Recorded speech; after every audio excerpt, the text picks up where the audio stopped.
Assalamualaikum warahmatullahi wabarakatuh. Di sini saya Muhammad Fajar Aliansyah akan menjelaskan sedikit tentang sejarah bantuan hukum di Indonesia. Bantuan hukum telah dilaksanakan oleh masyarakat Barat sejak zaman Romawi, di mana pada waktu itu bantuan hukum didasarkan atas nilai-nilai moral dan lebih dianggap sebagai suatu pekerjaan yang mulia, khususnya untuk menolong orang-orang tanpa mengharapkan dan atau menerima imbalan. Dalam Islam juga ada bantuan hukum Islam. Bantuan hukum Islam meliputi bantuan hukum kasus pidana dan kasus perdata. Selanjutnya, masa penjajahan Belanda. Bahwa bantuan hukum secara formal di Indonesia sudah ada sejak zaman penjajahan Belanda. Hal ini bermula pada tahun 1848 ketika di Belanda terjadi perubahan besar-besaran dalam sejarah hukumnya. Penduduk Indonesia dibedakan atas 3 golongan. Yang pertama, golongan Eropa; yang kedua, golongan Timur Asing; yang ketiga, golongan Bumi Putra.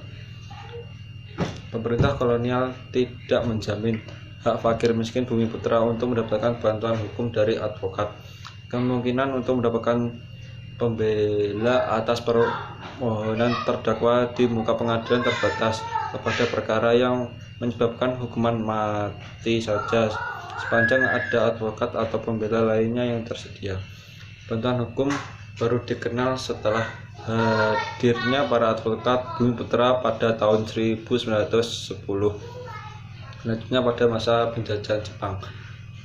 Pada masa penjajahan Jepang tidak terlihat adanya kemajuan dari pemberian bantuan hukum. Keadaan yang sama kira-kira juga terjadi pada sekitar awal setelah bangsa Indonesia menyatakan proklamasi kemerdekaannya pada tahun 1945, karena seluruh bangsa sedang mengkonsentrasikan dirinya untuk berjuang mempertahankan kemerdekaan bangsa. Orang-orang Jepang yang ada di Indonesia tetap diberlakukan undang-undang dan peraturannya sendiri, sehingga pengutusan, penuntutan, dan pengadilannya dilakukan oleh ofisir-ofisir Jepang. Selanjutnya, pasca kemerdekaan atau Orde Lama. Pada pertengahan tahun 1959, yaitu saat Soekarno mengambil kekuasaan dengan mengganti konstitusi. Keadaan tersebut di atas tidak banyak berubah. Memang hukum pluralisme di bidang peradilan dihapuskan, sehingga hanya ada satu sistem peradilan untuk seluruh penduduk, yaitu pengadilan negeri, pengadilan tinggi, dan Mahkamah Agung. Pada masa ini pengadilan tidak lagi bebas, tetapi sudah dicampuri dan dipengaruhi secara sadar oleh eksekutif. Selanjutnya, masa Orde Baru. Periode ini dimulai ketika gagalnya kudeta PKI yang disusul jatuhnya rezim Soekarno. Pada mulanya atau tahun-tahun pertama, tanpa ada drive yang kuat sekali untuk membangun kembali kehidupan hukum dan ekonomi yang sudah hancur berantakan. Di samping program rehabilitasi ekonomi, terasa sekali adanya usaha-usaha untuk menumbuhkan kebebasan berbicara, kebebasan pers, juga kebebasan mimbar pada universitas.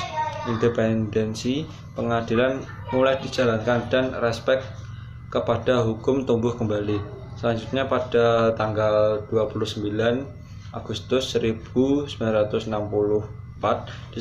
diselenggarakan Kongres pertama atau Musyawarah Advokat yang berlangsung di Hotel Danau Solo, yang dihadiri oleh perwakilan advokat se-Indonesia, dan pada tanggal 30 Agustus 1964 diresmikan berdirinya Persatuan Advokat Indonesia atau Pradin.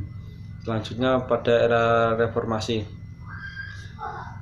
Selama era reformasi, banyak usaha yang telah dilakukan untuk membentuk suatu undang-undang yang secara khusus mengatur mengenai bantuan hukum.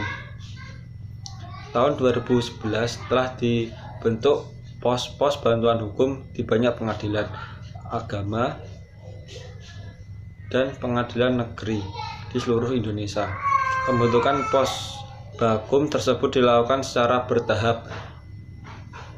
Usaha untuk membentuk suatu undang-undang khusus mengenai bantuan hukum akhirnya membuahkan hasil dengan ditetapkan Undang-Undang Nomor 16 Tahun 2011 tentang bantuan hukum.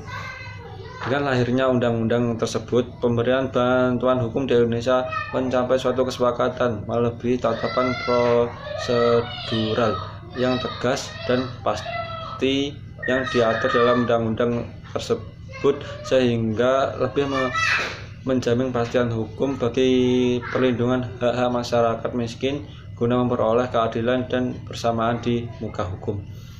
Sekian presentasi dari saya, kurang lebihnya saya mohon maaf. Wassalamualaikum warahmatullahi wabarakatuh.